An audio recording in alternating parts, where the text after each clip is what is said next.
And I got this like 18, 19-year-old student. He's like, you've heard of Airbnb? I'm like, yeah, I'm hearing about this. He's like, we can make so much money. You can make more on renting it out on the nightly basis than you ever could with the long-term rentals. So I invested, I think like maybe $8,000 so that we could do rental arbitrage. And he just rented in his business's name, like 4 apartments. And within like a month and a half, he was making more on 1-bedroom apartments than I was making on a 3-bedroom house. I couldn't believe how much more cash flow there was with the Airbnb business than there was with just vacant, unfurnished apartments.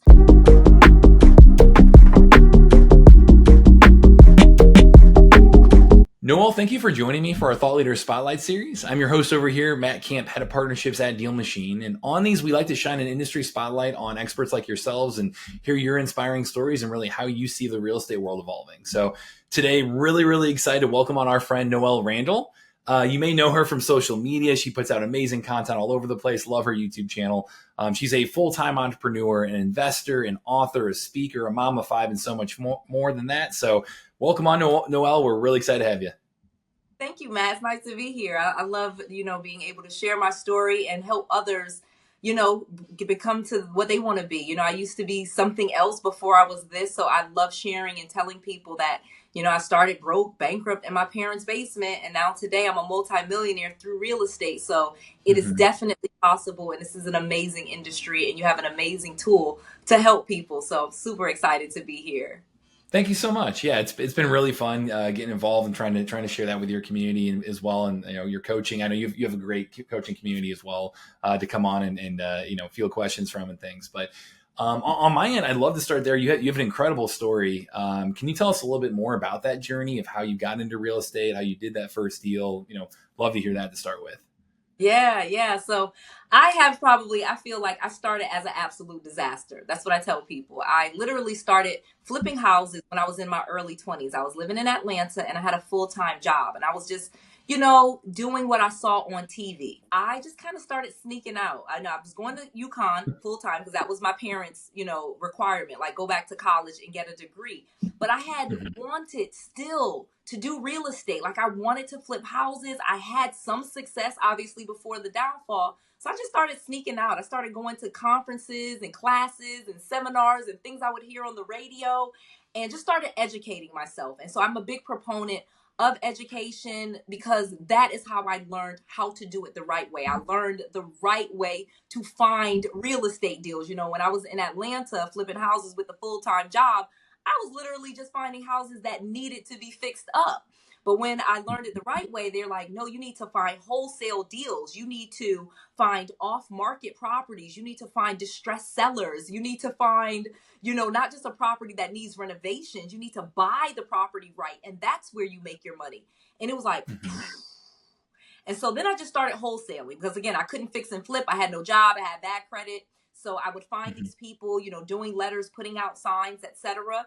And then I got my first deal probably within like 6 weeks of getting a coach because I did eventually sign up to get coaching, at one of the seminars. And he taught me in depth wholesaling. Okay. You get what I'm saying? Like wholesaling, like you can just assign the contract for a fee. And so lo and behold, by 5-6 weeks of having a coach, I get my first deal. He said, charge $5,000. That's what I charged. And, it's been to the moon from there. So I was able to get out of my parents' basement. Then I started fixing and flipping the correct way. Then I started getting rental properties the correct way. You know what I mean? And I was able to, quit a 6-figure job, basically using real estate and doing all of the different things that I had learned, all starting from wholesaling and the techniques of finding off-market properties. So that's like my original story. And then, obviously it just grows as it grows. I started a YouTube channel, sharing my information, telling people you could do this too. I was really hesitant about that part. We can talk about that a little bit later, but I just knew that so many people had to have been like me. So let's start changing the world. We can all do this. We're stronger together. Love that. Yeah. I see why, on our end, like our mission is to give everyone the power of real estate investing, very much like democratizing it. So I think we're definitely on the same page there. I love to hear that. I know I mean, it's hilarious how you describe it as sneaking out, like sneaking out to learn real estate. That's hilarious. Out to a class. That's awesome. And I know on our end too, like the entire coaching angle. I mean, that definitely resonates with me. Like that's something that I was a game changer for me personally too, of getting a mentor, getting someone to really kind of show me the ropes and not have to reinvent the wheel. That's why on our end, I mean, we try to just put out as much content on our end as possible too, of how are people using DealMachine, give you that playbook and make you more successful too. So incredible story. I love hearing how you went through all that. I know something that you have a ton of pride in as well is your family, like how you're going and really using, using your real estate business, but also doing that as a working mom. Yeah. What lessons have you learned over the years about that? And do you have any advice for other working moms out there really considering real estate as a route here too? Yeah, so like it's so funny. When I first started like teaching, that was my goal. Okay, because when I would go to the Real Estate Investor Association meetings and these different classes, I want to be honest with you, not too many people that look like me, not too many women. And so I was like, why is it so few of us? So that was like my mission, to bring in more women, to bring in more people of color. Like we could do this, you know what I mean? That type of thing. Yeah. And not that, that white males were terrible or anything like that. I think for just being honest, just very intimidating or feeling like, less than, and that type of mentality that just really needed to go away. But long story short, we think that our kids are an obstacle. We think working a job is an obstacle. We think all of these things are obstacles, and they are not. They really actually connect us to people. How I would get deals is literally telling people, I'm a mom. I got foreclosed on. We got the sheriff. Let me buy the house from you. We could take over payments. We could do lease purchases. Like all of these things I learned were actually tools and would connect me to people. So I tell people my kids are my biggest inspiration. I've loved that I've been able to show my kids how I went from this awful, disaster of a person to this multimillionaire. Like it was one of the proudest things when my son said to me, "I'm so proud of you." So don't think that the kids are an obstacle. They absolutely are not. They're actually probably the inspiration for you to keep going. They do not take a ton of time. Real estate investing isn't this really, it's not like digging a ditch where this is hard labor intensive thing where some woman, a woman can't do it. You can do it. And my kids now have been able to see the progression of their mom, which has helped them in so many ways. Not just that I'm, more wealthy to buy them stuff, but also to see that, I went from uneducated to learning this skill set and now being able to put it into action. So I feel like it's probably the best thing that I'm a working mom. It's the best thing that my kids saw me broke and now they see me rich, that whole thing. That's incredible. Well, one, I love how you're working to change the culture, change the narrative, give people confidence like that. I mean, and then secondly, like getting in there and having kids and being able to be proud about that and say, hey, maybe you have a little less time, little less free time possibly, but they are the same for with me. I've got a 7, 5, and 3-year-old. Like they are my driving force. They're why I do what I do. Like they are something that can help you focus and prioritize your time correctly. So I see it as a superpower, not a distraction. Absolutely. So superpower. There we go. Love it. Well, it's something too. I know on that kind of using your time wisely. I know you talk about that often, of like how to stay focused, especially for that newbie or newer investor. We definitely speak to a lot of those folks who are maybe wholesaling, maybe getting into flipping, maybe want to build a portfolio someday. Like for those folks, can you talk about like staying focused and why that's so important? Oh my gosh, this is like the thing. So when I talk about my mentor teaching me wholesaling and finding distressed properties, what he really taught me was that I needed to focus. And when I focus in on one thing, that is how I would be successful. Instead of dabbling in all of these different side hustles or dabbling in, this thing or trying it for a week, like really kind of just focus in. In fact, I actually wrote a book that's, you can get on pre-order if you go to noellerandall.com/PAH, which stands for Pick a Horse. That was the saying. Pick a horse and ride it. You cannot ride multiple horses. And if you ride this horse, you can ride it all the way to the finish line. But if you keep getting off and getting on a new horse, you're never going to get to millionaire status. You're never going to get to that success. You're never going to be closing deals. So it is so important to focus in and make a decision that this is what I am doing. Okay. And coming from someone that have failed in real estate to say, no, real estate is my horse. I'm doing this. This is what I'm doing. And right now I am doing wholesaling, or I am doing fixing and flipping, or I am doing rental properties, or I'm doing Airbnb, or again, whatever the thing that you're doing, that's the thing that you do. And so when people, that actually makes it a lot easier too. So when people bring you Mm-hmm. things kind of out of your scope, you're like, nope, nope, this is what I'm doing. This is what I'm doing. You know what I mean? And it's just like this laser being Mm-hmm. focused. So it's really important to focus in and to pick your horse. And why I love real estate as my horse. And you see, I got my I Buy Houses shirt on. I'm going to go to Home Depot when we leave here. I got to go pick up some stuff. And, it's a great conversation starter because this is what I do. And it's been what I've been doing for the past, since '09 and full time since 2014. In 2014, started the company, and I've been doing it full time, quit the job, after I had the twins in 2017, and I haven't looked back. And when I really said no job, no other thing, just real estate, that is when not only did I have $1 million worth of real estate, but then I was also Mm-hmm. able to earn $1 million. So picking a horse and staying focused is the key to success.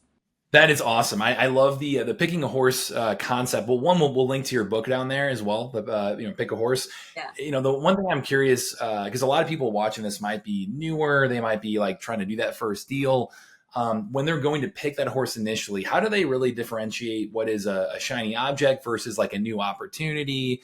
How do you kind of sift through that to kind of pick that horse originally? Do you have any advice there? So the thing that you would be willing to fail at, you know what I mean? So because Mm-hmm. real estate had taken me all the way down, bankruptcy, bad credit, multiple foreclosures, but I still wanted to do it. That's how I knew that was my horse. You know what I mean? I was Mm-hmm. willing. If you're willing to lose at something, you can win at something. If you're willing to be bad at something, you can be good at it. But if you have to just be successful right off the gate, and you have to, make money and all of these other things, and you have no love for it, no passion for it, then it's probably not your horse.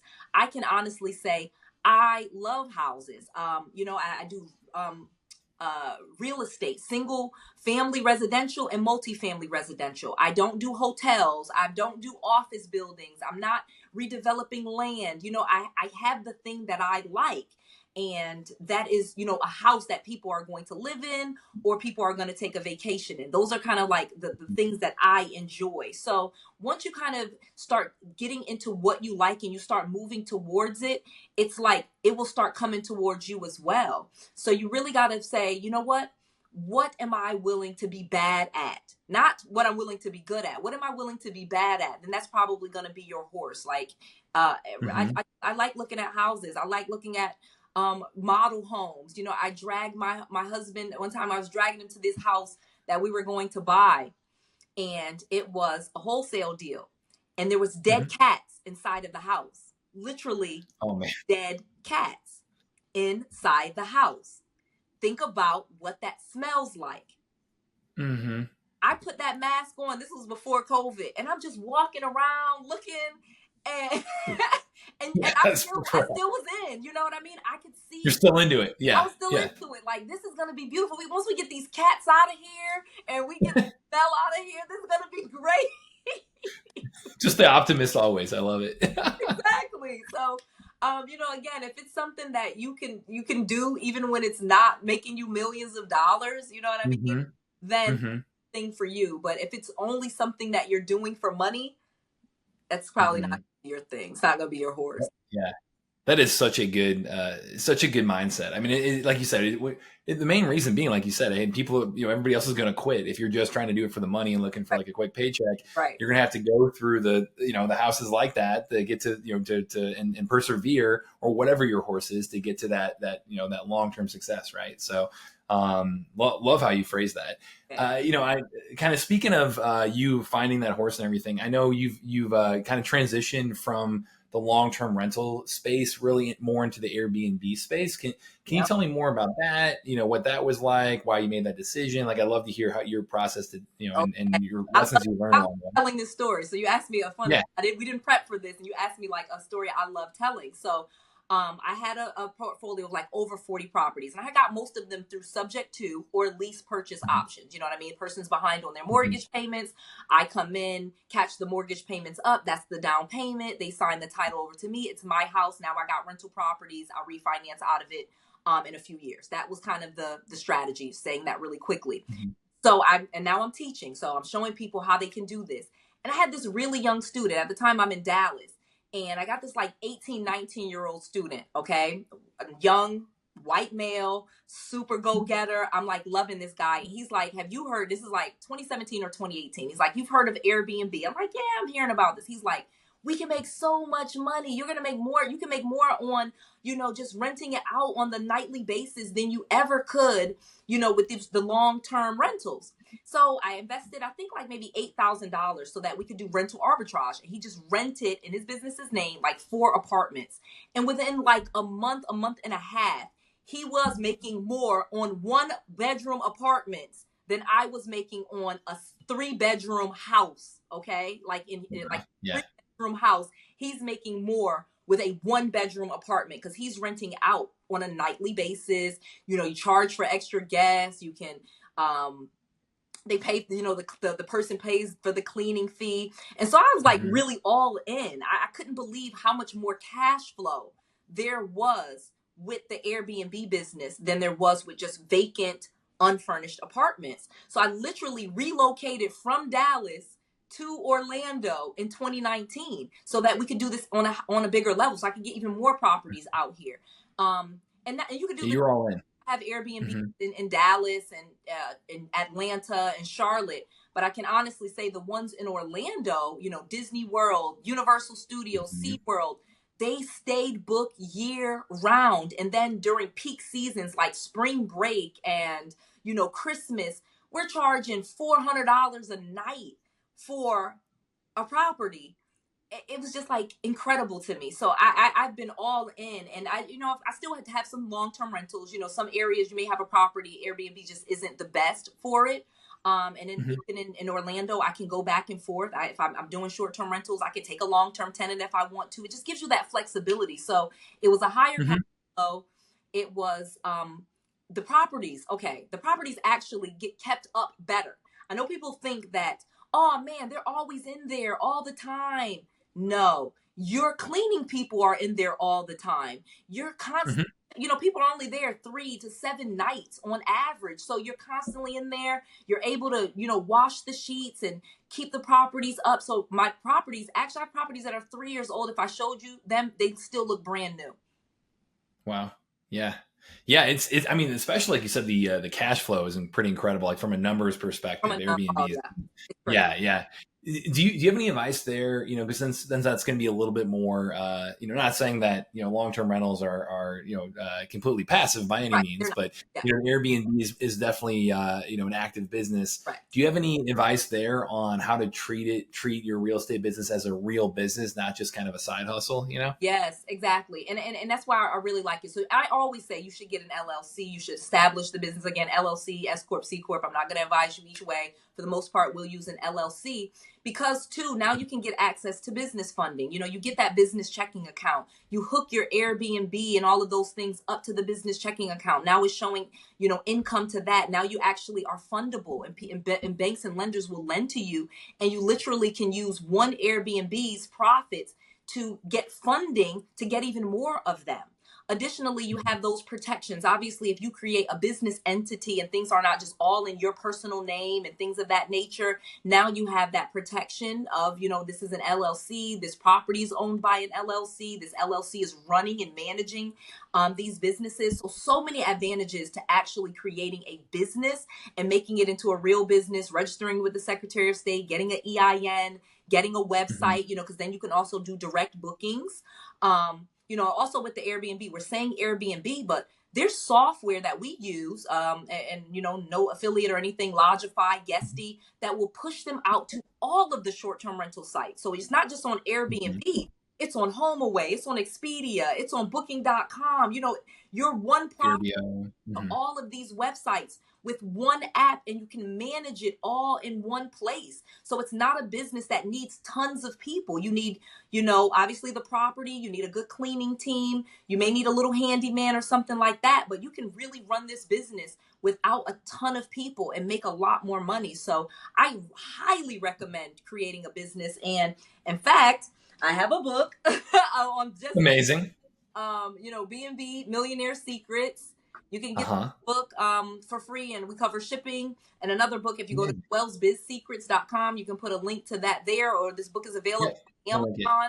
Amazon. It has, the different templates, what you need to put in the property. It has some messaging, so when you're dealing with guests, it gives you some templates of how you message with your guests, how you make sure they check out on time, just a lot of things that I've learned over the years. But I absolutely love Airbnbs, the short-term rental business model. Yeah. So many reasons. Amazing. We'll link to that below as well. I'll make sure to follow up with all those free resources for everybody too. But I know we're coming up on time. If you don't mind, I do want to ask one more question here. Sure. Because you hinted at it earlier around your YouTube channel. You have, incredible stories, so much passion, so much knowledge that you're sharing with people. You've built an amazing brand for yourself. Like I love what you've done there. Do you advise for newbies and thinking about like getting into this and getting started, like, do you advise them to really invest in their brand like you did? How do they go about doing that, especially when they're maybe not somebody who's done 100 deals already, like if they're newer to this, like how should they approach that, you think? So it starts off with your logo. You know what I mean? Like looking at you right now, one of the things you have behind you is that logo. Yep. I'm always wearing this too. Get a logo, put the logo on the shirt. If you see Noelle Randall out in public, I have my branding on. I'm going to have my logo on my hat. I remember like Puma did like this promotion. They sent me all this stuff. I stitched my logo like next to theirs, like I was NASCAR or something. You know what I mean? I put my logo. If you see me driving in a car, my car is wrapped. It has my logo on it. I got flyers. If I meet anybody, I walk around with this shirt. Why? Because it's a conversation starter. Oh, you buy houses? Oh, where do you buy houses? Oh, blah, blah, blah. Here's my business card. So it doesn't even have to be just, the branding of, the stuff behind me and that type of thing. I mean, if you have a business, have your logo on your clothes. Have a shirt with your logo. Like you have, look, I'm saying, I was like, I'm preaching to the choir. You have an shirt on, and then with the DealMachine. Exactly. I've always got this. David too, our CEO. He actually, it's hilarious. You talk about wrapping your car. I mean, he actually does like semi-pro racing, and he's got a DealMachine wrapped car for racing. So we're doing exactly what you're talking about right here. I love it. Yes. And just once you just kind of in your brand and you stay in your brand, like it's really not difficult to just have a logo, put it everywhere, talk about yourself, stop marketing other people. It's funny, we have no problem walking around with a Nike swoosh or this type of thing. Get comfortable promoting yourself, your brand, and what you're doing. Love that. Fantastic. Is there anything else, if you were starting over today, is there anything else you would do differently today back, compared to when you first started on really kind of getting your knowledge out there? So one of them is definitely picking that horse and being more decisive earlier. That's definitely one of the lessons and why I kind of even just wrote that book at this stage. You know what I mean? Because that is so important. And, it was something that was told to me, but I didn't immediately do it. And I should have, because I would have been a millionaire much faster. I would say another thing is kind of getting rid of all of the stereotypes and the fears and these perceived limitations of, oh, these people won't talk to me because I'm new, or they won't, and I have this saying, just because you were not invited to the party doesn't mean you can't go. So just because someone's not, hey, come to the RIA meeting, hey, oh, we're meeting over here, that doesn't mean you can't go. So don't be like intimidated by a millionaire or a multimillionaire or, this man or this woman that has all of these things. Most of the people that are successful are usually very nice, very friendly, very willing to share. I think I spent too much time being intimidated and being afraid of people that actually wanted to help me and that were actually great to me and were actually great resources. It's just amazing how many fears that we just make up in our mind than actually Mm-hmm. exist. And buying a property, oh my gosh, this is so scary. And there's like freaking 500 properties in one neighborhood. How could it possibly be that scary? You know what I mean? So those Yep. Yep. got to just get rid of all that stuff and start saying our affirmations and telling ourselves that we're amazing people, that we're strong, Mm-hmm. that, everything's always working out for me. Like, just really talking to yourself in a nice way so you can start to believe that you can do whatever you want. Mm-hmm. Yeah, I love how you kind of change your inner monologue. Everyone watching this. I mean, I'm coming out of this fired up. Like I'm inspired. Hopefully, this is changing your mindset Like, too. Yeah, ready to go. So, thank you again so much, Noelle. This has been amazing. I'd say on our end, how can our audience reach out to you? Is it through your just noellerandall.com? Is that the best place? that is the Or absolute best place. NoelleRandall.com is everything Noelle. Obviously, you can get Mhm. to the YouTube channel. The TikTok is growing over 170,000 followers. The Wow. YouTube channel has over 700,000 subscribers, getting lots Mhm. of views. I put out information every single day teaching new people this. At NoelleRandall.com, you can get free books, free resources, all of the different things that I have, events. Always teaching people. Some of the events are free. Some of them are very low cost. We're going to be doing an event together. People should really come to that, Mhm. because with the combination of this information and the tools and the apps that you have, Mhm. like I wish you had when I started in '09. I probably wouldn't have went bankrupt. Yeah.